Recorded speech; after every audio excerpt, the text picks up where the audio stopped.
promoting the same few stars, they're like developing new ones. Like that's how the music industry should work. Like it should be a continuous cycle of new upcoming, you know, You want eventful. Yeah, you want there to always be growth and innovation in the industry, and you're not going to get that by having the same Yeah, couple. yeah, exactly. Like Spotify has the New Music Friday playlist, like, and New Music Friday Canada or whatever, and they always have the big stars at the very top. And the face of the playlist is always, well, this past week it's been Justin Bieber and Shawn Mendes. They came out with their new single, and but I also like that playlist because you can scroll through and you can find people that aren't as big. Like I think Spotify's starting to come around in that way. She's based in Toronto. Yeah, Savannah Ray came out with a new album this year, and I found one of her songs on New Music Friday, and it was just like incredible. I think a lot of it is also demand generated. Like a lot of people who listen to music, they're very protective about it, and they have, I would say, individualistic mentalities about it. Yeah, Um, People love to show people new music, so if someone's already heard it, and they're like, okay, we'll have to find some more underground.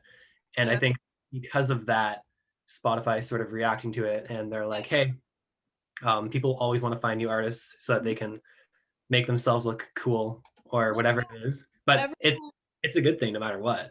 yeah, and everyone our age wants to be a tastemaker now. Like that's the new trend. It's like everyone wants to make these playlists, and they want the playlists to get a ton of follows. They want to feel like they're putting all these people on to new stuff, like you said. So everyone wants to be the tastemaker. So now everyone's like digging through Spotify at all hours of the evening trying to find new Yeah. exciting stuff. It's kind of like how, I don't know, like DJs back in the day used to have to go through, like, before radio was programmed to be the same top 40 songs that got played all the time.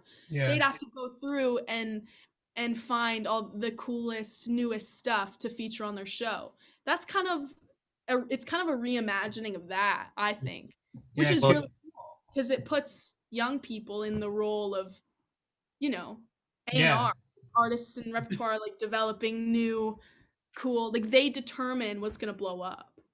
yeah, Yeah. absolutely. Yeah. And And curating like playlists is kind of like an art in a way. Like the way Mhm. the playlist kind of like flows, like Yeah, whether it's like specifically having the specific order, like in the way the songs flow, or in just the way that like the songs are put together. So if you shuffle it, it just has a certain kind of aesthetic to it. I yeah, mean, that's kind of like that's more of like a high level stuff. But I mean, that's kind of what our blog is all about. It's kind of yeah, trying to inspire people and make them understand there's no right or wrong when it comes to music. It's like every single person's going to have a different kind of appreciation for different music. Like some of the music I listen to is so contrasted. Like I listen to like drum and bass, which is like kind of like UK version of like EDM, like mhm, just basically drums and bass.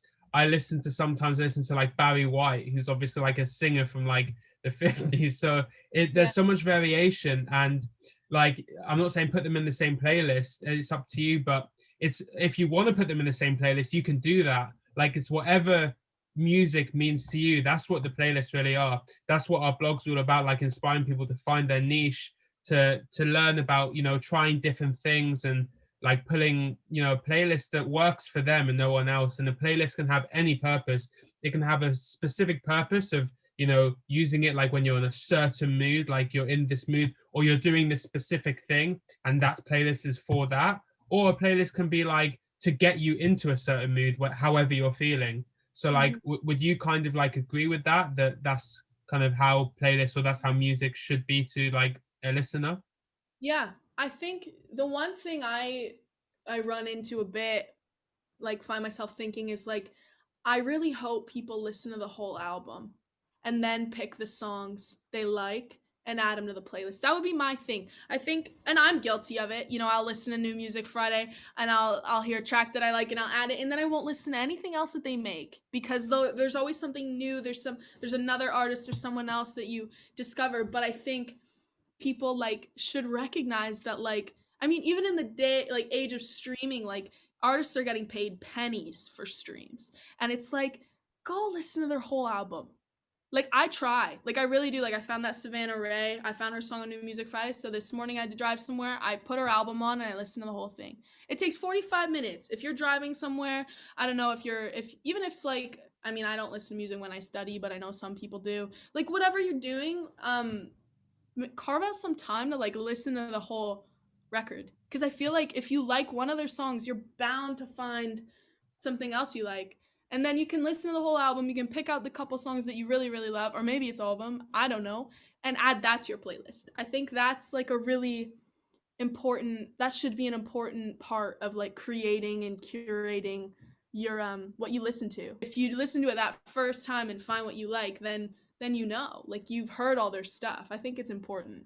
Yeah, Yeah. so like part of that discovery is like, if like New Music Friday is a good example, but if you Yeah. go on a playlist where it's like just a bunch of like, maybe made by Spotify or someone, there's just a bunch of singles, maybe say, okay, I really like this song. Where did that song come from? Is there a whole album to go with that song? Let me go listen to that album. Oh, wow, the album's really good. Do they have other albums? That kind of thing.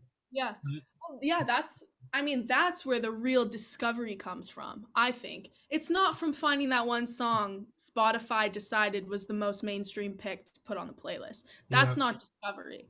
It's, dedicating time to go listen to everything this artist has put out. And like, who knows? Maybe what Spotify picked is like you thought you liked it and then you hear other stuff they've done and it's like a million times more up your alley than even that first one you heard. Like you never know what you're gonna find. That's the fun part.